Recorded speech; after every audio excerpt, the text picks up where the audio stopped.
I was rather pleased that there's a firm agreement and undertaking that we are going to continue engaging. So there's no disengagement. For us, that was one of the key outcomes that we had wanted.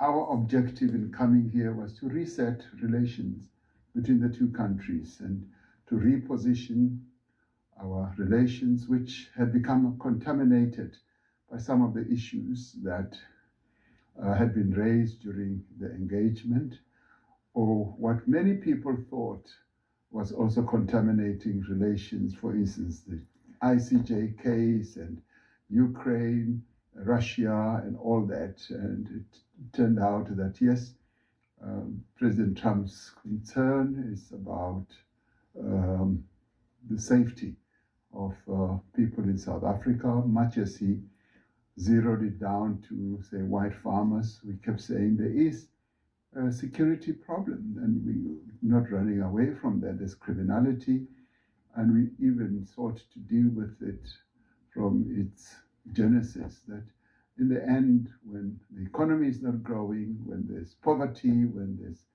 unemployment, one of the social ills that we get as a derivative is criminality that spreads itself around the countries, not only on farms or rural areas, it's even in urban areas. So he expressed his views about that, and I was rather pleased that quite a number of our compatriots were able to deal with that, including Minister Steenhuisen